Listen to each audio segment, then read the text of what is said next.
and many of us were impacted in different ways. Resilience was needed to survive and find a new normal, and an event of this nature would have been face-to-face with physical interaction. However, it was not meant to be. So welcome everybody once again. So today is also a significant day in our country, as it is the start of the 16 days of activism against gender-based violence. Let us all be committed to treating females, especially with dignity and respect. It's quite an important aspect that we need to live by, and let's do what we need to do in terms of making sure that we treat everybody with the respect and dignity that they deserve. And also a special welcome to you all and esteemed panel, Ellen Fisher, who will moderate the panel discussion, Carl Madden, who is the co-founder of DueDash, Antoinette Brophy, Whitney Tennant, and Ivana Osagi joining us from Nigeria.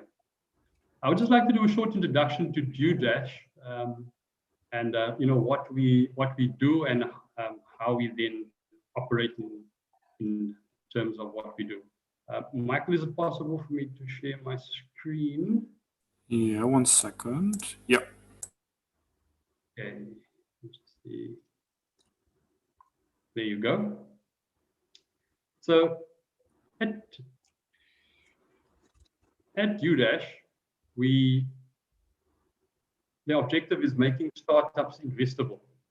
So the biggest challenge that most startups face is the access to capital and investors. And as we know, very few of the startups ever raise any funding. So with DueDash, what we do is we bring together founders, investors, and experts from the global startup community together to educate on startup and fundraising processes and help startups to become investable. So that is what we have done, and we've also then taken down to what we call city groups. So we form city groups, and each city will have a different one. So we've got over 16 city groups in over 90 countries. So the objective is to strengthen and engage with your local startup network, because it starts there and you get familiar with your environment and you see where the opportunities lie. And you can find co-founders or team members and learn from experts worldwide. We validate and test your ideas and find early users and customers.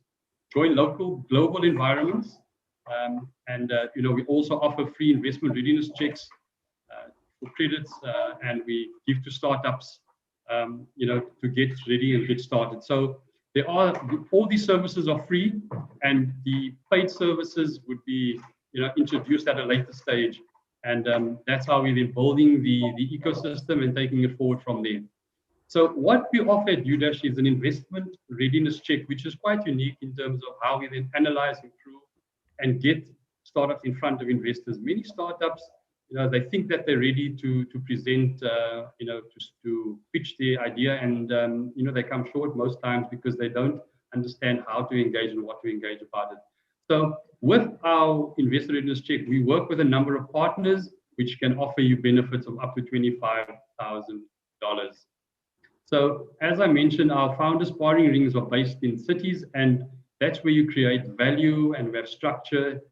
And, we understand that the environments and geographies are different in each city, and we then try and harness the skills and the opportunities within the local environment, but with a global feel to it. So we call it a global model, where you have a local feel, but a global reach. And that's how we then make sure that we then get hold of everybody to get their businesses going. So for more information, you can visit the website, speak to Michael, or contact myself, and then we can see how then we can take it forward. But that is just in brief, DueDash. You can have a look at it, and then please join and then connect with me and the team, and then we can see how we can assist you to build your networks. So without any further ado, I will then hand over to Ellen to run the session. Thank you very much. Thank you, Enrico. I appreciate that. So good afternoon to everyone that has joined us. At least it's afternoon in Cape Town. That's where I'm based.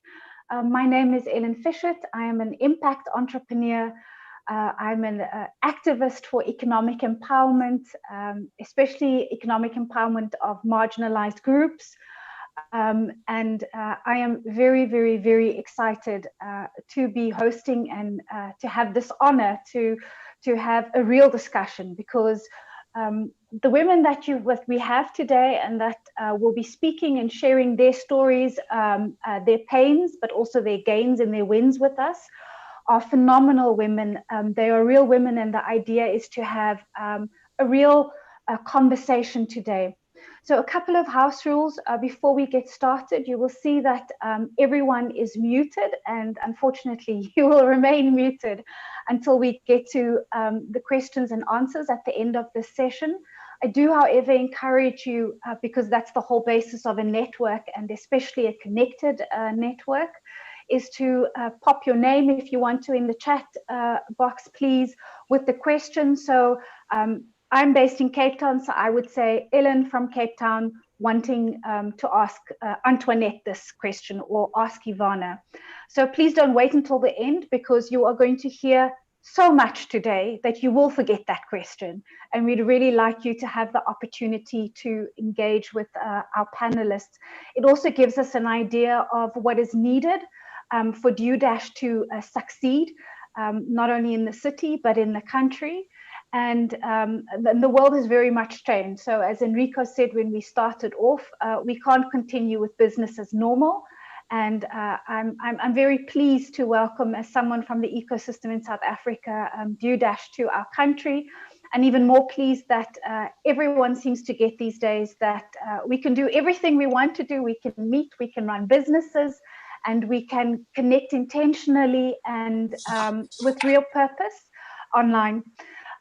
So those are the two things. You'll be muted. Please pop your questions into the chat box. And yes, I'm very keen to get started. I have the opportunity, and this doesn't happen every day or every month, that I get to facilitate a discussion between such phenomenal women. I'm going to be just giving you a very brief insight.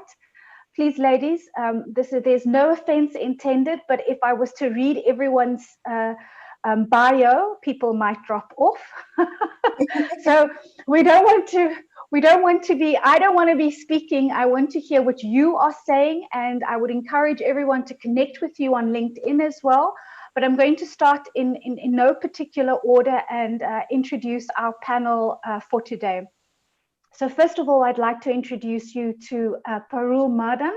I'm very excited to have her. She's the founder of DueDash. Parul, welcome and congratulations on opening up a local office in Cape Town, and Enrico leading this. And I think you've chosen well, because Enrico has been very wise in ensuring that he has some strong women at his side to ensure the success of DueDash. So that was very strategic. For those of you who are not familiar with Parul, there's many things this woman has done. She is absolutely what you want to be one day when you grow up. A Bachelor of Engineering in Electronics and Telecommunications, advanced diploma in computing. She's got a management in leadership and planning from IIM in Calcutta, and is an alumni of MIT Sloan School of Management. She holds several industry certifications. What's important to know is that Parul is an experienced entrepreneur. She's founded and exited many companies in the field of telecommunication software, gamification, and mobile event applications, healthcare, and edtech. She's also an active early stage investor in 39 startups in the USA, Europe, and Asia. Parul has launched a pre-seed accelerator program with the Founder Institute in Cologne in 2017 to encourage startups by leveraging the Silicon Valley mindset. One of the things I'm going to come back to, because we're hosted in Europe, we're in Africa. I'm sure there are some callers also in from the States. So mindset is something that's very important and that I'm going to be talking about later. In a corporate stance, Parul has led billing and customer provision. She's led many strategic large-scale integration projects, and also the launch of digital TV services in 2003 and 2001. So we've got We've got an absolute phenomenal woman here who knows her business and who is in business. And Parul, welcome. I'm very happy to be hosting you today. Next, I'd like to introduce you to Ivana Oseji. Ivana is based in Lagos, so she's calling in from Lagos. She's the founder of the Professional Women Roundtable. It's a female leadership and career development and gender diversity consulting firm which operates across Africa. She's also an angel investor and a member of Rising Tide Africa, a female angel investors network, where she's on the board of directors. She's an experienced C-suite level executive with over 25 years experience in cross-functional and multicultural settings, with 15 years exactly in the downstream and petrochemical industry. She's held roles at Morgan Stanley, at Merrill Lynch, HSBC in the UK, and also with Notor Chemical Industries in Nigeria, where she was one of the directors for corporate development and strategic projects. Ivana holds an MSc from the University of West England and an MBA from the University of Liverpool, and it goes on and on and on and on. So really mind-blowing. I'm very excited and honored to introduce one of our other panelists, Antoinette Profi, local from South Africa. Antoinette started her entrepreneurial journey in 2004 after leaving McKinsey Company. So taking all of that goodness that she learned, implementing it and doing it herself to positively influence how business is done in Africa. She started her first business, Afrofusion Advertising, in her mother's lounge. And over the past 16 years, she has gained extensive experience in accessing new markets by taking her first business to Uganda, and then to Kenya, and then to Nigeria. She's a very brave woman, let's just say that. She's passionate about entrepreneurial space across the continent and shares very generously her experience and her expertise by mentoring early stage founders. She's been featured on television. She launched the 88 Business Collective in 2016 and focuses on accelerating female founders, utilizing her growth through collaboration methodology. She's also recently co-founded Profi and Profi, a wearable tech startup with her sister. So these women aren't playing around, guys. And last but not least, I'm very pleased and very honored. I don't know, I've never met her, but I know of her, to invite Whitney Tennant. She is the CEO and founder of Brave Orbit, a software development agency. Brave Orbit specializes in working with companies and organizations that are social or environmental impact orientated. She's the organizing member of PyCon ZA, the largest Python software conference in Africa, and helps direct Coder Level Up, which is a nonprofit organization that teaches kids to code. Without any further ado, I'm going to dash straight into the agenda of today. It's really an honor to have all of you. So first of all, I'd like to ask you, Parul, seeing as you are the founder of DueDash globally, one of the founders. I'd like to know from you, I've said a bit about the fact that you wanted to leverage the Silicon Cape mindset, and that's why you started DueDash. But I want to know, what were the other reasons that you decided to start this global ecosystem or network convener, I would say, within an ecosystem? And how did you grow that and its impact? And how do other women that are listening in and us as ourselves, how do we do this? Thank you, Ellen. It's been a fantastic introduction for everybody, and I'm really happy to be here today with all of you. And welcome from DueDash as well. And it's the first event for the Cape Town sparring ring. So really happy to have Enrico kicking this off as well today with all of you. And I'm really surprised the amount of information you gathered about me, and you went to really way back in time for me. So that was really a good deal of work that you did there, Alan. Thank you. You reminded me of some fond memories there.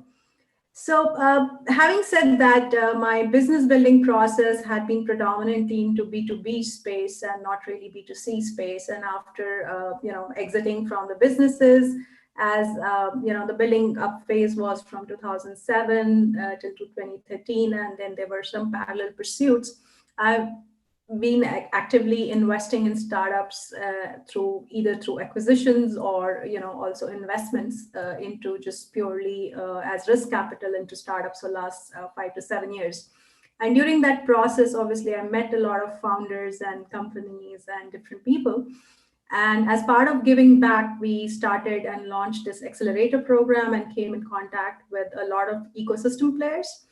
And as an active investment, so you mentioned a number there. So as you can imagine, we went through a sizable number of pitch decks to review and assess.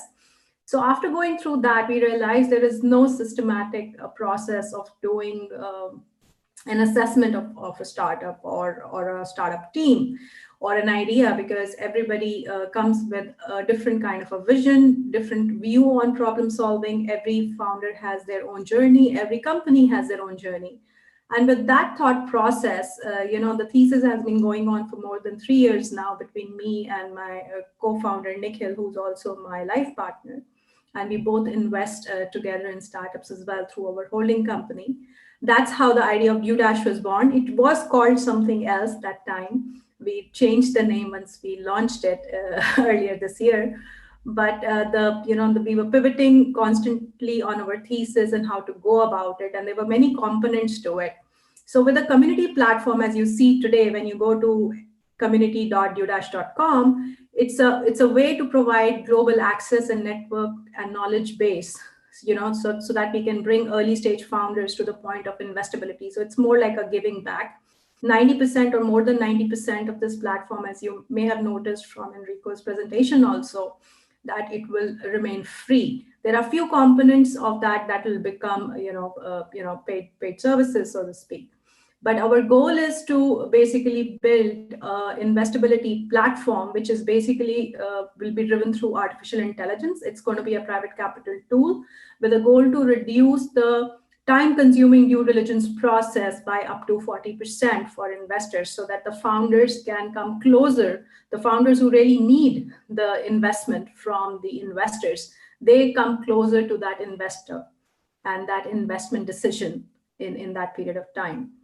So that's basically our goal, and that's going to be launched early next year. So there is a plethora of products that we have in our product strategy, in the overall DueDash strategy, and that will be coming in as well as we go along.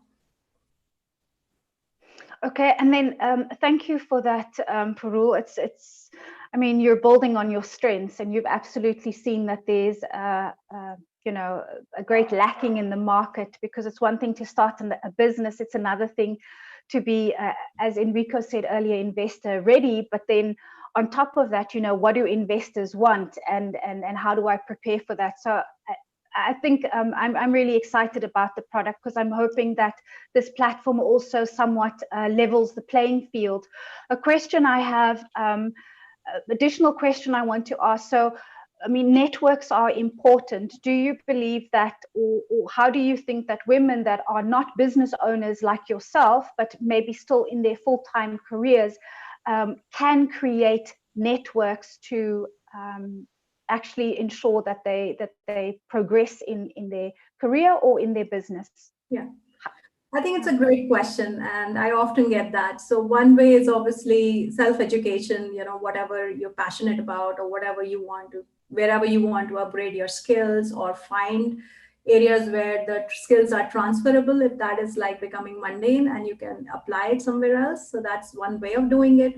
And that is also one way of, if you're not doing it online with COVID times, you have an opportunity to meet other people if you're doing it at an institution and things like that.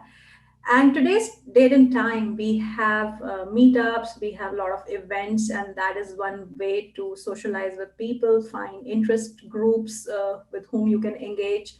And it's very important to find people with, who want to progress, who want to get ahead, and that balance of interest and growth mindset is very, very important. And of course, with DueDash, we are growing our network. We are over 2,200 members worldwide from over 80 countries. We launched early May.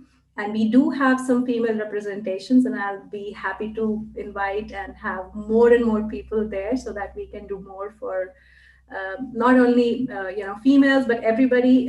We're gender agnostic. We are people agnostic. We believe in global vision, as it was mentioned earlier as well. So we want to connect the local communities at a global level, and that's our mission and our goal. And it's for everybody. Everybody can join for free, and that would be my 2 cents. And I'm sure everybody else has more to say on that. Okay, great. Thank you. Thank you for that, Parul. I'm going to come back to you. But what's important is self-education, ensuring that you find the people that share the same interests as you do, having a growth mindset. And I think value alignment is very important. So a sort of like link to this question, the next question I'm going to ask all of you to answer. So please, now you have a chance to think of your response. But I'm going to start with you, Ivana. So I have to be very honest. I am always blown away by women from Nigeria or from West Africa. And whenever I've been to conferences or worked with them, I'm not usually quiet, but I'm always quiet, and I just stare with open eyes at these women because they are absolute powerhouses and it seems so natural. So could you tell me what sort of like sparked, what was the turning point for you to go from, being comfortably employed, having very senior positions, to making, taking that leap of faith and say, I'm going to be doing it for myself. I'm an African woman, and yet I'm going to set up a business that, includes technology, and I'm going to own it. What was the turning point, or what sparked that for you, Ivana? Thank you, Aline, for your comments on Nigerian women. And thank you also to DueDash for having me here. Really nice to link up with all of these phenomenal women. So important that we work together as women. I think that at some point I started to feel like it was trying to squeeze size 6 feet into size 4 shoes. I felt like I was not creating as much value as I could be creating. I felt like I wanted to be in a different space, for starters. And then also, I think I woke up one morning and I just realized that almost like somebody had taken a paintbrush and painted a splash of entrepreneurial color across the landscape. And there was so much focus and discussion about entrepreneurship. And the third thing I think was that I realized I was getting older. And if I didn't do it now, then when? So I think those were some of the things that I had in my mind. I think it's important to be curious and to see life as an adventure. So you have to be willing to take a risk. Sometimes there are no guarantees, but if you see life as an adventure, then okay, so I go down this road and it's the wrong road. I can always turn back. I can do something else. You have to have a growth mindset, like Parul said earlier, and don't have a mindset of expecting to get stuck. Be open, be curious, and see life as an adventure. So that's my answer to the question. Thank you, Ivana. You see that spirit is just coming through, full of confidence. I'm going to go over to you, Antoinette, because the question, it sort of like relates to what I just asked, but not completely, because again, and I apologize if I'm being biased, but just West African women are just these powerhouses. And when I look at South African women, sometimes, that's not the majority. That's some of us who have been through the battle scars. So Ivana says, you've got to be curious about life. Life is an adventure. You've got to take risk. But the truth is, there's also bills to pay at the end of the day. So I want to ask you, when people are talking about vision and passion, and Ivana mentions, adventure, how do you turn those things into a business? Because that's something else. And I know that you're a very passionate person, but how did you do that? Thank you so much, Ellen. A huge thank you to DueDash as well. And Enrico, thank you for this opportunity. Yeah, so for me, Ellen, I was sitting at McKinsey, 26 years old, 16 years ago. And it was one of those, McKinsey is one of those spaces where it's either up or out. And so I'd gotten to a point where I was asking myself whether I was going to pursue going up at McKinsey or whether I was going to exit. And so I decided to exit.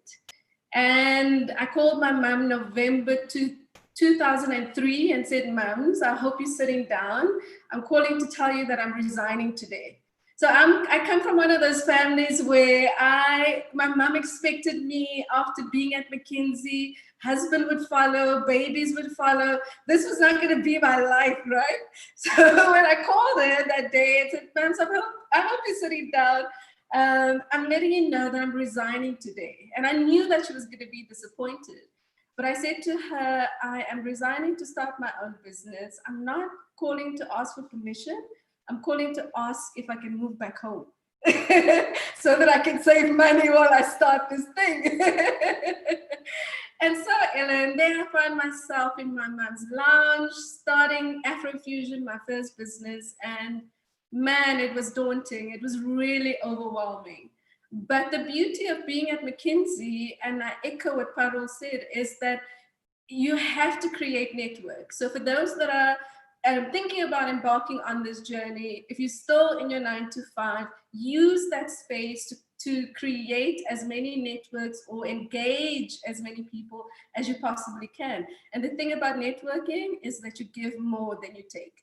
So I was fortunate enough to have created a beautiful space at McKinsey, and so I could call on those guys, and that's what I did. I mean, I was 26, Ellen.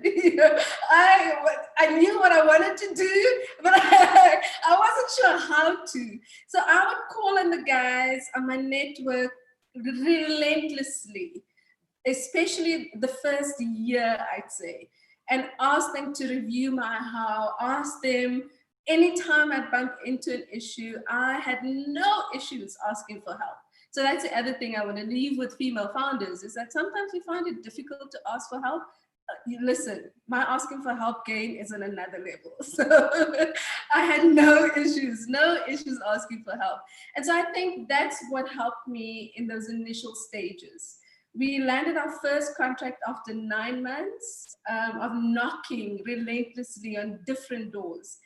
And after landing our first contract, I then grew the ad agency very organically and expanded to East Africa, as you mentioned. You know, I've employed over 80 people over the past 16 years. I've made millions, I've lost millions, you know, so it's been a remarkable journey. But I'd say the one thing that helped me to start well, and I mean, the startup landscape was very different 16 years ago. We're talking about women making it into the space now. Can you imagine what it was like 16 years ago? You know, there were little to few of us. So I'd say the one thing that really helped me was having a strong village of support and people that I could call on in those initial months. I like that. The ability to ask for help, which cringe most of us find difficult because we're not supposed to, or we're not taught to ask for help for ourselves. And then having the support network, because as much as we and you ladies are here representing female founders and speaking very openly about the challenges and obstacles, you're obviously here because of your success. I think it's also important that, you know, as you're mentioning, that there are very practical elements that we require in setting up our businesses to ensure that they are successful. Before I go over to you, Whitney, and ask you a question, I just want to make a comment. So I saw that there are a lot of males that I've called into, have dialed into the call. So thank you for your support and for wanting to listen to us. I just want to mention something, because that's not always a given. So sometimes in these sessions, and especially when there's a female panel, what I've seen, or when it's Women's Month or whatever, men think like that's not for me. So I really applaud you for, you know, wanting to find out more about these female leaders. And as you can see, we are here, still alive. But also, a lot of women have not been raised to take up their space. A lot of South African women, I won't speak for women from Nigeria or Ghana, but for South African women, I know that for sure. And so it's important that it doesn't seem, and the reason why I ask these questions is so that people don't think that we just woke up here and that it's easy. There's a lot of, yeah, I like Parul's comment, for strong women need strong fathers and strong partners, exactly, strong support. So this is why we're going into that. Whitney, I'd like to come back to you. Thanks, Antoinette. So you have a software development agency, and I know that Haley Gray's in this call. I recognized her, and she also has a software development company. And what I am, you know, it's one thing to be a female coder and developer. It is a completely different business to actually start up your agency, to employ and to get buy-in, you know, just get clients. So I want to know, again, I'm asking the same question, but I'd like to be as practical as possible. How do we go from vision and passion, everything we read on Instagram the whole day, your vision, your passion, follow your purpose, to actually changing that into getting people to pay you for your service? Welcome, Whitney. Thank you. And I feel extremely honored to be on a panel with such an incredible woman. I'm just like, wow, to be, so thanks so much. And thanks for the invite. So I really like the comment about trying to find your network. I think it's one of the things that's really important is to find a network of people that are kind of at your level when you're first starting. So going to meetups with investors or accelerator programs, things like that, you're going to meet people who are founders who are starting a business that have got interesting ideas that need them built. So that size of client is more appropriate when you first are starting out. And so being close to those kind of people is a really good starting point. So finding out about local accelerators that you can find out about, participating in DueDash, or, you know, these kind of networks are really, really great. Because I think when I first started, one of the things that became quite apparent to me is the size of businesses really matters. And that can be a personal decision as well when you're choosing your career. Some people are more suited to small sized companies where they can wear multiple different hats. And sometimes you're more suited for a medium-sized organization, or you like the support of a large-scale organization. And so when you're first starting out, I think it's important to try and find a network of people who are understanding and aware of a startup's size, which is why I say stay close to these kind of communities, or communities like startup accelerators, because you'll find people like accountants or lawyers or people that can support you, but at your size when you're first starting out. So I would say that would be the first thing. And then generally speaking, I think just starting, you know, getting a website up, putting your foot out in faith, getting yourself ready to take that moment when somebody's like, oh, you know, I've got a friend who needs a project. And then you can say, my company handles that, instead of just I handle that as a freelancer, you know, and then slowly start to talk about yourself as a company, instead of, it's not anybody's business, whether it's just you to start off with. And then, you know, obviously you're going to need somebody to come in and assist you with these different projects. And then it starts to feel a bit more like a real company as things grow. But initially, you know, a business starts as simple as with you and a website, an idea, and putting yourself at the point where you could accept an opportunity.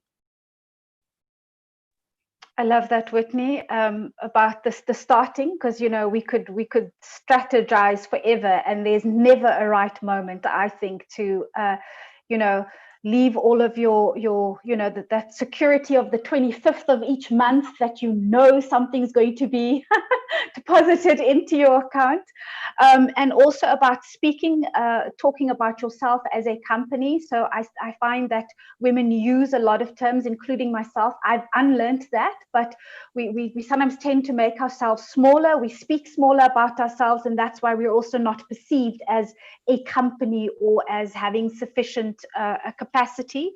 And then also the finding of networks. It really comes back to that. And you said aligning yourself, finding specialists, like-minded people that are at a similar phase. And I think growth starts with the little bits. So thank you for that. I want to go back to Parul, and I don't know if you have experienced this, but I mean, at the beginning, when Enrico explained, and what you also explained about DueDash, we know that one of the biggest problems still is access to capital, and it's access to markets. And you know, Whitney's touched on that a little bit. You start and it grows sort of like incrementally. When you started your business, I don't know if you were in a position of having to at some point fundraise, whether maybe you're a trust fund baby and you never had that problem, or maybe you had many doors shut in your face, as many of us have. I don't know. So what steps did you overtake to have that investment? And it could have been a capital, and that's what I want to talk about, the hard cash. Yeah. How did you go about this? So I started out my entrepreneurial journey after becoming a mother. That was in 2007. And at that point in time, going back to corporate was always an option. So with being Ericsson, I have open doors there, so I can just go anytime. But looking at the position I was in with the middle management, you know, a few steps down the CEO and a young child, and even if I was told I could sit in the basement of my house and work with the baby on my lap, it wouldn't have been practical. That my team was split in 2 different geographies within the country. I did some part internationally, and I had shadowing goals of 5 to 15 million. So that just meant I would be traveling a lot. So I just decided, guys, I'm not going to do that. I'm just going to go on my own. And that's how it started, and just called in my network. This is what is happening, and just found my niche, and just got started from there. So from that old school mentality, of course, I had to nip into my savings. So startup word, so-called, or taking risk capital was not fashionable out of Silicon Valley at that point in time. And the information was not very widespread as well. Seeking help or having mentorship was not at all fashionable. It meant that you're not strong, you're pretty weak, at least where I was located, mostly. So I had to do the old school way and just build the business from whatever I had needed to keep the capital for 6 months. So it means pretty much that you have to nip into your savings. You have to call in help from friends and families if they would be investing. And that's pretty much for startups as well, right? In today's day and time, the best way is to have a bootstrapping methodology by minimizing your expenses, finding the most optimal way. Like Antoinette also said she reached out to her mom to minimize her expenses. And I like what Whitney said, hustling is the only solution. Go out and tell people, guys, I have this company, I can help you, or have your friends hustle for you one way or the other. And you got to be bold, and you need to, I think one of the core problems, in fact, I was doing a lecture in one of the MBA institutes here, and it's very surprising, even today's day and time, and with Gen Z, people, the girls still end up resigning before they have given themselves a chance. So why I say that, there was a young lady there in the MBA college, and she said, I want to go for a job and I have to think about it in such a way so that I can support my family. I said, you're in the first year of your MBA right now, and you're thinking of something like 3 or 5 years ahead in your life right now. You need to go out, get a job, establish yourself. Then you probably be lucky to find a partner, and then you're going to have a kid. So at least in a good scenario, this is 5 years ahead and you're planning for it today. And you don't want to give yourself a chance, what you might like, what you might want to do, where your passions will take you. So that's one of the things, when you said women have a tendency to downsize themselves or shrink their thought process. I like to encourage the audiences here, and especially girls, to reach out to the sky, find your wings, and find the wind beneath those wings to fly, and go out and catch the dream out there. It's for everybody, and I think we definitely need very strong fathers and husbands to support us to get to that. I love that. I love that about, starting, and the nugget I'm going to take with me. And this is advice I gave to a potential founder yesterday as well. It was about make sure you've got 6 months, at least 6 months in the bank goal, because being hungry and an entrepreneur, I can tell you, is no joke. So absolutely, I love the practicality of having that. Having those savings, but also, I suppose we can always say this in hindsight, you can plan as much as you want to, but it's all about doing. And like Whitney also said, just starting. I'm going to go back to you, Ivana, and I'm still on the challenge or that we face with investment in Africa. So we see, I think it's something like 0.2% of VC funding is invested in over the entire world in African startups. I don't even want to know what that percentage is in women-owned and women-led tech startups. It could be 0.0002, and maybe also because we don't ask. How do you see other women dealing with that in your geography? Is because I still think there's a big difference in entrepreneurial sphere in Nigeria as there is in South Africa. Did you have to go out and raise capital, or are you a trust fund baby? I'm certainly not a trust fund baby. So the research actually that I've looked at shows that women typically raise about $900,000 US compared to $2.1 million raised by male founders, right? And paradoxically, women, for every dollar of funding that they get, generate 78 cents in comparison to 32 cents raised by men. So, I mean, I'm also an angel investor. So I think for investors need to realize actually that they do themselves a disservice by not investing in more women, because the women actually generate higher returns on the investments, than the men typically do. And we need to get that message out there. I think that it's true that there are factors that affect us as women in raising funding. I mean, even today as we speak, I'm still knocking on doors, so it's something that you keep doing. So we need to get comfortable with who we are and the value that we bring to the table. If you are not convinced of the value you bring to the table and the value that your business actually creates for other people, it's difficult to convince anybody else. A lot of times, the challenge we have as women is that lack in self-confidence. The same way that a man goes to knock on a door and the door gets shut in his face, the same way it happens to women. It probably happens a bit more for us as women, as we know. But we need to get comfortable with rejection. I read something somewhere that rejection is redirection. So we have to be tougher. I mean, it's sad but true. We have to be tougher. But I think we have to get centered and get confident in who we are. And a large part of that depends on surrounding ourselves with the right people who are able to tell us, remind us of who we are and the value that we bring to the table. I like the point that I think it was Perul and Antoinette said about networks. You have to have the right support system, because sometimes you get discouraged. It's human to get discouraged when you go knocking on doors. I mean, I had a door shut in my face even yesterday. And I had to sit down with a girlfriend, to remind myself of why I'm doing what I'm doing. We have to be strong. We have to have thick skin. We have to have the support systems in place.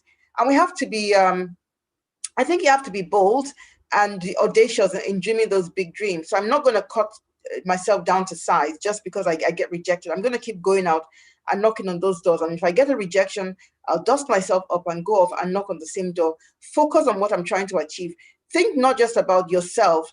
Think about the value your business creates for other people. Think about the customers who will benefit from the value that your business brings to the table. Because I think for us as women, a lot of times, we care a lot about what we can do for other people. So use that as fuel to motivate yourself. Don't just think about the money that you want to earn for yourself. Think about the value you're going to create, the joy you're going to create for other people through your business. And I think that also helps as motivation to help us go out there. I love that. Think about the value that you're creating, and it's true. Women are naturally, that's just our I think our DNA as well. You know, we're the nurturers. We're supposed to serve, and so that's why the rejection possibly is also is so painful. I want to go to you, Whitney, because I know with the NPO that you've started, and all of the women that are here, either angel investors or invest their time and expertise, their brands towards you know, adding value, the value creation that Ivana was speaking about. So with all of this work that you do that's more in the non-profit sector, I want to know, is that a strategy? And is it also something that, you know, Ivana just mentioned it, that we also actually need to talk about and not shy away from, that we do this? And I actually saw that there was a comment in the chat about, I think it's Nomusana, who said that she is, Onomusa, who's in South Africa and who runs this ICT club. What's your take on that? So I think there's two components I'd like to answer. So the first thing, which touches a bit more on what Ivana and everyone else was saying, is this community of supporters is when the going gets tough and things get really grueling, is really, really important. And that's why it's also like a breath of fresh air in the middle of like crazy 2 weeks to have an online meeting like this, because we don't have this in the COVID times. And you kind of get a bit sheepish because sometimes you feel like you're too heavy to chat to your friends because you've got so much on your plate and you feel like you're just going to tell them a lot, like constantly tell them about your business or something like that. But having these people around you that are very supportive is extremely valuable. And yeah, but that's the first part, which I would say is strategic. And then when I talk about, when you ask about community work, I worked many years ago for a not-for-profit organization, and I've had certain situations in my life that have motivated me to work in the tech, or like in the impact space. And then paired with this love that I found for software development and tech and stuff like that, I decided that I promised myself one day I would go back into the tech for good NGO space, but I would approach it from a tech angle. And so that's why I'm doing what I'm doing today, is because I saw there were so many, like there was a lot of room for improvement in the way that the not-for-profit I was working for many years ago. But the community work that I do now is more just for the love of it. Like I really think that, so there's very few professions in the whole world that you can earn as much money as you can as a software developer without a degree. And I think it is one thing that could be exceptionally transformational for the whole of Africa if we had more people getting involved in tech, because you do not have to have a tertiary education. You can find all the resources online and it is totally empowering. And when you have access to a little bit of money and access to opportunities through tech, you can empower your family, you can afford more education, you can do all sorts of other things. So I'm very, very, very passionate about technical education and about teaching women in particular, because women don't have enough role models in the technical space. So you never know that you could become a coder because you've just never seen that, you know. So that's one of the things that I really, really care about in terms of economic development for our country. And I think that all, you know, one of the reasons why I work with the kids is just because I met this amazing guy called David Campy at a conference. And I think, you know, with our literacy issues in the country these days, there's incredible software programs that teach kids how to code. And it's not even like you're teaching them actually how to code. They play games. And if we can foster this idea that tech isn't as like binary ones and zeros matrix, you know, so crazy complicated, coders are so smart, it's not true at all. It's like, it's just logical. The tools are out there, you can learn it. And I think that's what I enjoy, like from kids to adults. It's just a passion of mine. And then that part is not strategic. It's just like something I bubbles out of me. I love it. So No, and I can absolutely hear that in your voice as well. I do want to say to you that I think it is, it should be part of strategy if we're talking about shared values, if we're talking about how the world needs to change, if we're talking about how inclusion from all walks of life, genders, whatever is required. I think that that we can actually we can lead the path in that way about empowering people through education and definitely being part of your business strategy. So I've got so many questions. I'm mindful of time. I'm going to go to you quickly, Parul, because I want to ask this question going back to what Whitney was saying about seeing, and I absolutely see this around me as well, from when you see the literacy issues that we have in South Africa and poverty that has, such far-reaching implications. And we're talking about women in business. We're talking about, women considering going into business.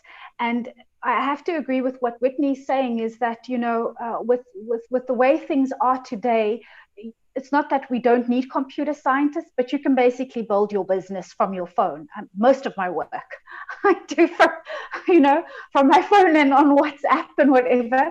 So, and you can make an incredible amount of money doing that as well. I want to come back to this section because I think it's important, and if it isn't for the women listening in, I think it's also for the men, the fathers, the partners that are listening in, to understand more about this intrinsic narrative that we have. So a lot of women don't go into business because they have misconceptions about technology, they have misconceptions about their ability to manage these huge budgets, be responsible for employing 80 people.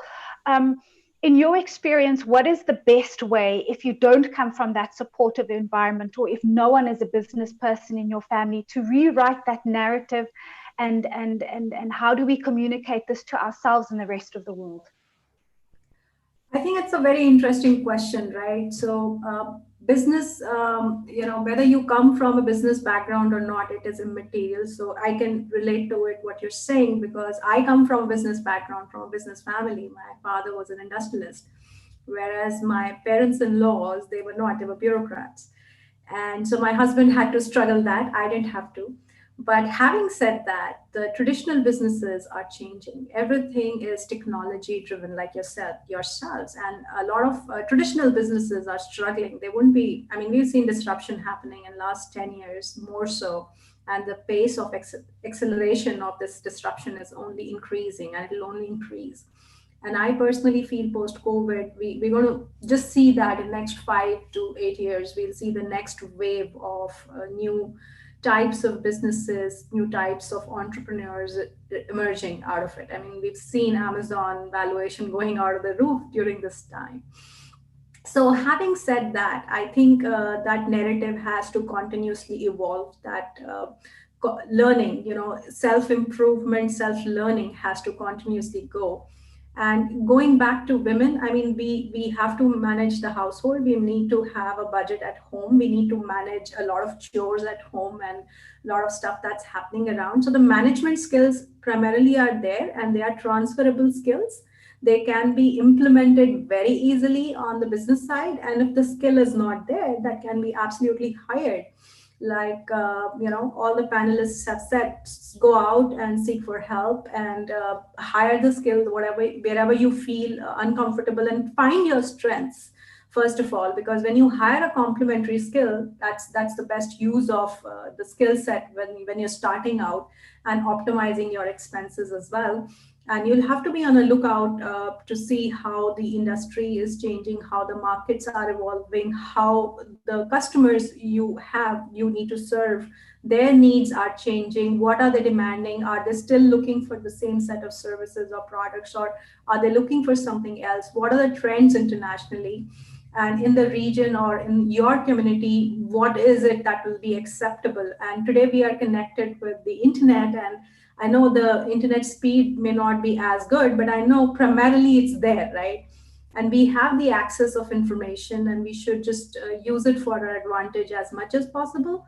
And the only other thing that I can add is if you can spread the word around to somebody around you who can potentially benefit from what you are learning. If you have a friend or somebody you know, I think that is an added service we can do as well. And goes back to the value add. Thank you, Parul. It's I always say when I work with corporates and they're wondering about project management or who's going to be promoted or whatever, I always say, you know, find yourself a woman. They are the best project managers. There's no other person than a woman who looks beautiful with her red lipstick when she walks into the office, but you don't know what she's done hours before that. Ivana, I want to go to you, speaking a bit about what Parul was saying about, you know, being conscious about trends at a global level, understanding what's happening in the market, but also regional. So I'm not picking on you, Ivana, not at all. But do you think that do you think that geography plays a role in your our likelihood of success?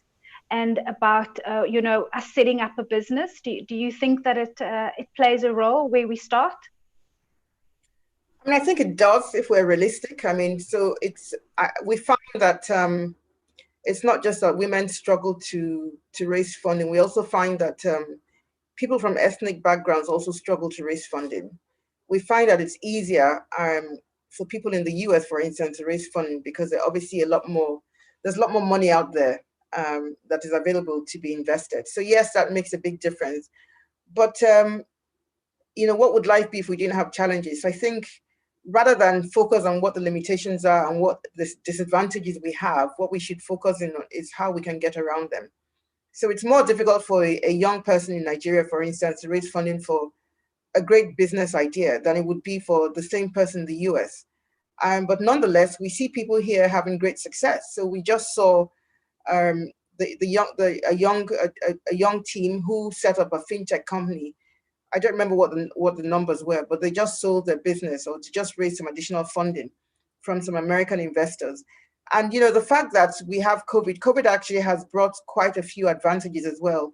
I'm sure that if not for COVID, I wouldn't be sitting here talking to you, for instance. So your reach, you know, you can build a network. You can network vigorously on LinkedIn, for instance, and reach out to investors and contact all sorts of people digitally, that, you know, in a way that we couldn't do it before COVID. So I think what we should do is focus on how we can get around the disadvantages and not just focus on the fact that we do have the disadvantages. But yes, certainly they do exist. And it's easier to raise funding in certain geographies than it is in other geographies. I mean, to be realistic. Okay, I appreciate that honesty. Antoinette, I want to ask you very quickly, because I want to ask all of the ladies, and I see that there are questions coming into the chat box as well, but I want to ask you, what did you not know when you went into business, and what do you wish you had been told? Yeah, well, you know, starting a business at 26, and this is what, 16 years ago, there's a lot that I didn't know, Ellen. But I will say that I certainly should have paid more attention to just how nuanced the female founded journey truly is. Whether we like it or not, it is the case. And I, as mentioned before, have expanded my first business to Uganda and Kenya. And so it's not a South African issue that I'm talking about. This is continental, at least in my own experience, right? And then we look at it from a global perspective as well. The female founded journey is highly nuanced. So I wish that I paid more attention to that early on. So for instance, being asked to check into a hotel to close a deal, it became a reality, and something that I didn't anticipate, something that I was very poorly prepared for. And so mitigating this risk wasn't part of my strategy at all. I didn't have a strategy in place to manage it. And I was too ashamed to ask anyone about it or to talk to anyone about it, because I felt like I had to take responsibility for this misogyny. But again, I was young, I didn't know better, right? So certainly something that we as an accelerator program now assist our female founders with, because I used to just walk away. And I walked away every single time, but that meant that I walked away from millions of rands, right? That could have significantly changed my business.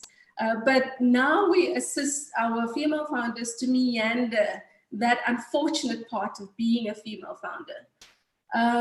Yeah, I've also had to become more aware of my own self-limiting beliefs, like imposter syndrome.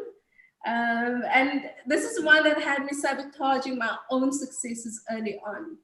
So I highly recommend to our female founders out there, I think this is something that we deal with extensively. So these two things for me was the fact that I didn't quite internalize how nuanced the female founder journey was, and the fact that I hadn't dealt with my own self-limiting beliefs very early on in my journey certainly inhibited my own growth. But I'm happy that over the years, the one thing that this journey has helped me with is it's reintroduced me to me. So I've had to deal with those issues, and I'm happy that I have. So just those two things for me, Ellen. I love you saying that, because when someone else says it, that, you know, something is difficult, or I don't know if I can, then it makes it okay for, you know, for the rest of us to feel that and say that, because the idea is always, you know, you have to be very strong. Someone has, I've heard many times, you're too weak to be in business. Ivana, from your side, what would you like, what do you wish you had been told? What do I wish I had been told? I mean, I knew that it was going to be tough, but I wish I had known just how tough it was. I wish I had known just how much rejection I would have to deal with. I certainly wasn't prepared for that. Maybe I'm a bit too sunny-natured. I wish I had been told that it was, I mean, I've learned now how important it is to have the right relationships in place. I wish I had known, I wish somebody had told me that it was okay to ask for help, that it was important to focus on building relationships. I think I've also come to realize, you know, everything that we get in life comes through a relationship, and relationships are currency. I wish somebody had told me how important it was to build relationships. That's something that I have come to realize now. And I rely on that in everything that I do. And in building relationships, it's not just about relationships to take. Relationships are almost like a bank account. You know, you deposit into the relationship. You have to create value for people. You have to do people favors. And when it's time, you must, then you find that you've created capital for other people, and you can extract from that capital. And I think also for us as women, one of the things that we're good at doing sometimes actually is building relationships, but not very good at leveraging those relationships. I went to a session the other day with a gentleman who's like a mentor. And he was talking to me about how they set up one of the biggest banks that operates in Nigeria. He said to me that they sat down one day and they said, if we're going to be successful in this business, they had a list. They said, everybody on this list has to be our friend. We have to be friendly with everybody on that last list. And what they did was they spent the whole year cultivating those relationships. I think for us as women, we're often not very strategic about leveraging relationships, about building relationships. So you have to think about, who are the people that I need in order to be successful in what I'm doing, and then go out and cultivate those relationships. And it's not necessarily in a negative, selfish way, but it's just being realistic. You need to have those relationships in place to go out and cultivate them, but do it in a way that you're actually giving them something and getting something back from them in return. Yeah. I love that, the reciprocity and the being intentional about creating those relationships. Parul, I mean, you say you grew up with industrialists. Did you know everything, or was there anything that you wish you had been told? So I would say that I knew a lot, but I would totally underline what both Antoinette and Ivana said, because, you know, I grew up in a household of girls, and my dad and my mom, they gave us equal opportunities, never treated us any differently. So the world out there wasn't like that. So I never realized it for a very long time.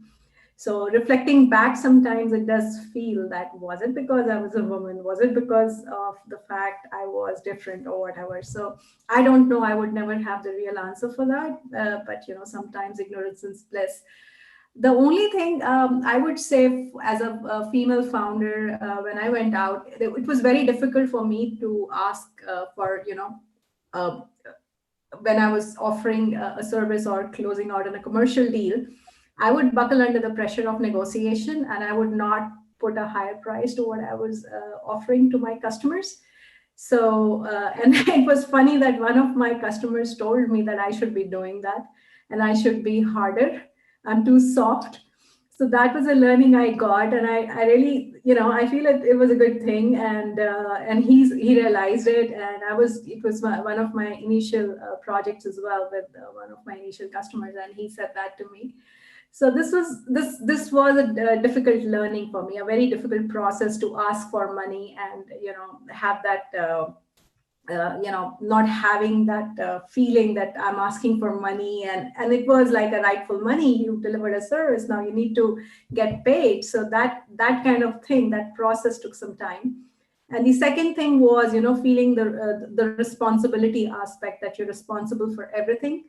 And with that, the problem happens is if there is a problem, so you end up panicking, or you don't delegate. And it did happen a lot of time initially. Very few initial months, my team was working and they were not able to solve the problem, and then I had to sit down overnight to fix the code or something like that. They could have come up with the solution, but had I not taken the pressure on myself. So don't take too much pressure, I think, were one of the first year learning. So delegation, finding that framework to delegate, creating that culture right from the start, where you will create a boundary, how you will set up the process, that there is enough buffer, and training yourself on commercial negotiations.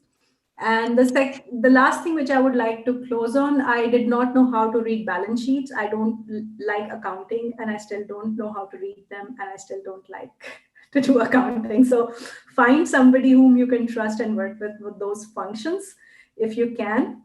And I've been lucky that way. I can rely on them, and they do that for me. I still hate it. I love the absolute honesty of that. I love that. The first board meeting, and I sat on about 12 years ago. I'll never forget. I have never had anyone make this comment, Peru. And we got the financial statements. I had no idea what I was reading. And I didn't ask for 9 months. I think this is brilliant. This is really, but I just want to say, I'm sorry, but you can never trust really that you need to know yourself. So I want to challenge you to really try. You don't have to be able to compile them yourselves, but you may find out that sometimes we lose because of that. Thank you. Whitney, what do you wish? Because I realize we have to go to questions. I could just talk to you guys forever. Whitney, what do you wish you had been told? Before you went into business?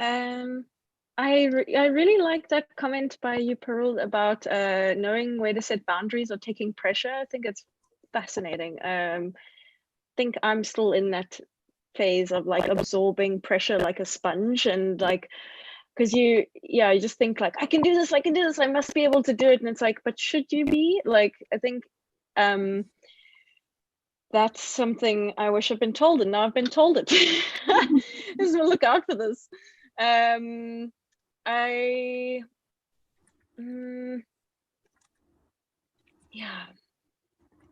guess something like, it goes back to that thing about relationships again. And I think Ivana, you made a very good point about that, is if you're not around the right people, you will never get access to the right opportunities. And everything is around people. And so just try to make sure you align yourself, because the doors that will open to you are usually when you are around the right people and people with the right values. So yeah, I think that would be one of the things. And yeah, let's maybe take some questions. I don't even know if I think I was just enjoying listening to that one. Sorry. No, that's good. I mean, just because I'm asking this doesn't mean that maybe you haven't reached that point. Maybe it's just all been great since you started, and that's also okay. I mean, it's just if there is something that you're thinking of. Just before I hand over to finish off, I want to know, Enrico, are there questions in the chat box? Because I can't see them on my phone. Yes, there's one question by Tasiri. She says, I work in economic development space, mainly supporting SMEs and advocating for the integration into the corporate supply chain. I'm toiling with the idea of starting angel investing or investing in some of these SMEs. What different skills is required for investing for an entrepreneur, if any? Who is that question for? I feel like our balance sheet specialist should answer that question. Just kidding. Yeah, I think Parul and Ivana, in terms of becoming an angel investor and investing, in entrepreneurs, Can't hear actually. What do they need to do? I didn't hear that. Okay, so this person is toiling with the idea of starting angel investing or investing in some of these SMEs. What different skills is required for investing for an entrepreneur, if any? So as an angel investor, what would they then do, and how would they then, what are required for investing for an entrepreneur? What does it be different? It's so not very clear. As an angel investor, how would they look at, from an angel investor perspective, what would the angel investor look for? And what would the entrepreneur then have to then portray for the angel investor to then find it attractive? Okay. So one thing is important. You must have a product that is solving a problem, that is meeting a need that people are going to be willing to exchange money for. I just put that in the chat to someone. That's a starting point. Because if you don't have that in place, then obviously you're not going to make any money. So if you think about it from an investor's point of view, they want to make some money. So they have to be willing, they have to have something that will make some money. Secondly, they have to have confidence in you. As an angel investor, I can assure you that we invest not just in the opportunity itself, but also in the entrepreneur. So you have to have some level of comfort that this is somebody with good character. Somebody who, if there's a problem, they will not disappear, but they will come and talk to you about the problem. That's very important. And then the other thing is that it's important also to have a team. It's not, we typically don't like, I don't like to invest in a one-man business. So you have to have a team. It has to be, you have to have some level of structure in place to attract an investor. I mean, the number of things, but I think those are some of the things that an investor will be looking for. You have to also have a bit of you have to understand the market. You have to understand your product. You have to have a defined customer base, be clear about who exactly is going to buy your product. What are the characteristics of your customer? Also, what is the competition like? Who else is interested in selling that product, or who sells that product to the customers? So you have to be very aware. There must be some level of awareness about the market, about your product, about your customers. You must have good character. You must have a product that somebody is going to be willing to exchange their money for. Those are some of the things that an investor will be interested in. Maybe Peru would like to shed some more light on that. She's an investor as well. Yeah, I mean, all those points, Ivana, definitely. I was just reading the question, and how I understood, correct me if I'm wrong, that this person wants to become an angel investor, if I'm not wrong. Oh, is that okay? Yeah. Is that the question? Yeah, so that's fine. That's fine. So I guess whatever Ivana said, I mean, it's relevant for an angel investor as well. You have to evaluate the business. You have to evaluate the parameters of that business and the market, the viability of that, how big it can scale, because you're looking for returns at the end of the day, because it's risk capital. And most important as an angel investor, and that's why the word angel comes in, is that you should be ready to lose the money, right? So you should be comfortable about the fact that this money will never come back, and you need to set aside some money for these kind of bets. And that's why it is risk capital. There is no guarantee of return. So that is one thing you really need to look for. And I think I would definitely underline one of the points that Ivana said. Know the entrepreneur. Is that person trustworthy? Do they have credibility? Do they have the right skills? Will they go off to the races or not? All of that is very, very important. So engage with them, do the due diligence, understand the market. Perhaps you want to stay close to their business building process. find a way that you can engage with them on an official level, so that you can receive updates in some form. You're not operationally involved, but you are involved in some form, so that you can receive updates and stuff like that. Thank you, If I Barbara. can just And add Ivana. one more thing Yeah. to that. Sorry, Enrico. Go for it, Is go for it. I think it was, I'm hoping that I'm pronouncing it correctly, Deshire. I'd advise you to also look at existing funds and to collaborate with them. So maybe become a limited partner in existing funds and create a track for those founders that you're seeing are not getting funded right now with an existing fund. By doing that, you're obviously gaining the expertise from existing VCs. So in South Africa, we get a 45% tax break when you become a VC. So I think that alone for me would be enough motivation to become a VC, but I would not necessarily venture out on my own at this point. So I suggest perhaps look at existing funds that align to your values, align to what it is that you want to do. And if they are not addressing a specific track of founders that you're seeing in the market that you want to fund, then you can create that track with them. Very valid. Thanks. Yeah, and then there's one from Namusa. It is, and she asks, is it always advantageous to start business first, or just via NPO first before business? There's a number of businesses that either start off as an NPO first and then venture into the business space once they get the necessary funding or necessary infrastructure in place. So what would you suggest? So if I can say something towards that, I think that in my opinion, there's two different things. A non-profit is not a for-profit business. So what you sometimes indeed see is that there's social enterprises that are started so that they look at profit, which still means you need to be, sustainable. And it's usually through the data that they collect and the insight that they collect in the market that they serve through the social enterprise vehicle that they realize that they can and that there's value in this knowledge that they have, that they create a for-profit entity. So I've seen, for example, where education and digital literacy skills are done for a nonprofit, that they actually start up a business that's a for-profit, because what happens is they've now developed these coders and they can actually start coding for a company.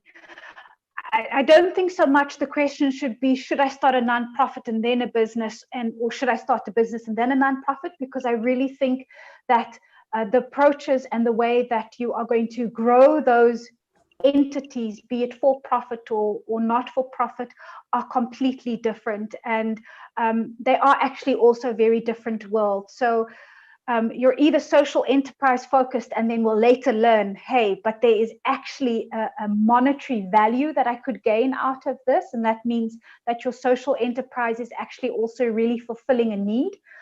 Or you're not interested in impact. You want to make money. And when you've made lots and lots and so much money that you find that you have time to ponder about life, then you might decide that you want to give back. But yeah, I think those are two separate things. Yeah, correct. So there's just another question from Doreen Lott Thibodeau. She says she's the founder of Empowering Services, an HR consulting company based in Cape Town, and they provide bespoke HR expertise and training for SMEs in South Africa. And then she asked, what advice would you have for a company like mine to expand into Africa initially or globally? What steps to follow and what should I consider?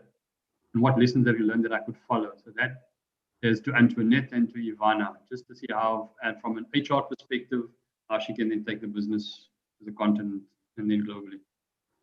Ivana? Okay, so let me rephrase to make sure I heard that properly. This is somebody who runs an HR consulting firm and wants to expand into Africa, right? That's the question? That's right. Yeah. Again, I want to say that I think that COVID-19 has offered us a lot of opportunities. So what I would advise you to do is to start to reach out to people via LinkedIn, build relationships in the regions that, I mean, that's what I do, build relationships in the regions that you want to expand into. Also attend events, because when you attend events, you get to meet people. And then on the back of that, you get to build relationships with them. There's nothing wrong in setting up a meeting with someone, have a Zoom meeting with someone, for instance, if you want to expand into Kenya, find someone in Kenya who you think may be operating in the same space that you're operating in, set up a meeting with them, talk about how you could collaborate, attend events in Kenya, get to meet people, you can even build relationship with people when it's not very clear what exactly you want to do with them, and just explore and see what happens.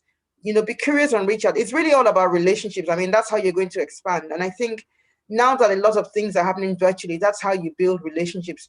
Put also content out on LinkedIn, and that will attract people's attention. If you want to expand into Kenya, put content out on Kenya, find out what's happening out there, possibly also maybe do a bit of work for free, offer to do some pro bono work for free in that locality. And as you start to establish some credibility and build relationships, that will start to open doors for you.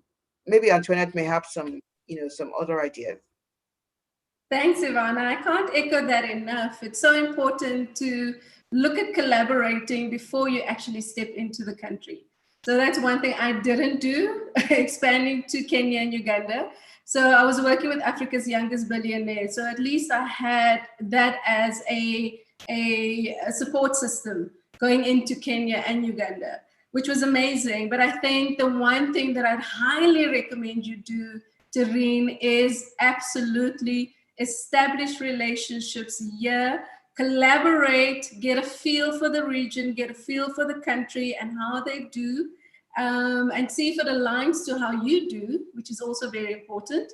And then, think about setting up in that country on a full-time basis. And then the second thing, and I wish that somebody had told me this, is that you never expand with your own money. And I did not have deep pockets, so I funded that expansion myself. And yeah, it cost me quite a bit of money. So if you are going to establish a footprint continentally or regionally, make sure that you have built up enough reserves and that you rather approach an investor to support that expansion. Thank you, Antoinette. And then this is the final question, and maybe Ellen, I'll take a bit of latitude. This is directed at Parul, and I think Parul can then just do some closing remarks as well. But this is from Philip. So Philip is quite active, and he's the founder and CEO of Eclipse Hub and Black Silver Capital. He's also a venture capitalist and an angel investor. And he says, my concern is we discuss this kind of issues and go back to business as usual. It doesn't change a thing. How do we use DueDash to bridge the gap, establish collaborations and partnerships to create opportunities, instill the fact that success is not in short supply, and acknowledge the fact that collaborations shift industries? It's a very interesting question. So, I mean, I think we did touch upon it briefly during the panel chat that COVID has accelerated many things, and DueDash was launched amidst the pandemic as well. We launched early May, and we created this whole local vision and launched that and spread across 80 countries with more than 2,000 people across the world, with 16 cities where we have ambassadors like Enrico themselves, who represent us at the moment. Now, having said that, that's the whole idea, to create a 21st century digital ecosystem in 2020 so that we don't go back to business as usual, and we bring more opportunities and we create that network effects, as I would like to say, with this approach where people sitting in Nigeria or in Cape Town can be connected with people, whether it's in Germany or in the US, and see what is happening, how the world is changing, whether they can contribute. So we do get fantastic ideas out of different parts of the world. And there are a lot of investor connections that are also happening because of that reason through DueDash network. And it's only a start, as I can say, and there's more to come, and the impact will be seen over the period of time as we go along with our other product suites that we will be bringing out in a digital fashion, and enable and create the whole ecosystem of the products and create those network effects to see the impact over the next 3 to 5 years of time. So I don't have a straight answer or a silver bullet at the moment, but I would definitely say we're going to just see the progression of the positive effects as we go along, and the partnerships and the network effects are taking place. And DueDash definitely have some notable partnerships with AWS, with HubSpot, with Freshworks, a lot of other products with which we enable startups right from really idea stage to Series A to Series B level. We go through the due diligence process. We do take an option call to invest in some of the startups as well ourselves. And we basically have the complete plethora of services around them. So I'm sure Enrico, Marcus, and Michael can help you get more information around that. And happy to have a more one-on-one discussion with you, Philip, at a later time to understand your question more in detail and perhaps answer that better. Thank you very much for that, Parul. I really appreciate it. And yeah, thank you. Just in closing, I would just like to just thank a couple of people, and thank you very much for all of you for attending this very informative and important session to highlight the issues that female founders face. And then just speaking to that exact point is that Chastity will make this conversation, take the conversation further and engage with our networks to assist with DueDash as the conduit. We've got fairly senior corporate executives on the call and government officials that I will be engaging to see how we then can take it further, especially in the ICT field and in the education field and the startup field as well. And then, just taking and ensuring that this doesn't just become another talk shop, but how do we then translate it into real action? So then thank you to Ellen for the fantastic moderation of the session and the meaningful questions to extract valuable information from the panelists. It was really great. And thank you to Parul, our co-founder, for your contribution and great insights to encourage female founders to not give up and to give an international perspective of how you've done things and the different geographies that you've worked in within India and within Germany and within the bigger European context and the USA as well. And Ivana, for sharing your experience from a continental perspective and your immense experience. Female founders should be comfortable with rejection, as you said, and get redirection. Relationships are key, and you need to cultivate them, grow that thick skin. And Antoinette, for your contribution to a very important topic and your passion to empower female founders. I always watch and relate to how you engage within an environment, even if it's electronic, your public personality and the way that you engage. And Whitney, for your insights from a woman in tech perspective and your advice for people to empower themselves through tech and your willingness to empower them contacting you via the DueDash platform and how we then engage. And then finally, it was an honor for me to have co-hosted the session. I have not met any of the panelists personally. It just shows the power of technology and that the world has become smaller, but that we can learn from each other by different mediums. And as Ivana says, if COVID didn't happen, we might not even have had this session or gotten to know each other. So it just shows that technology plays a huge role in us relating to each other and then building the network, the relationships. And as you said, those are the cornerstones of building a good network, is by having relationships. Thank you very much, everybody, and have a great evening. And thank you for joining us. And please be on the lookout for some more sessions that we will be hosting and taking Cape Town Sparring Ring to the next level. Thank you. Thank you.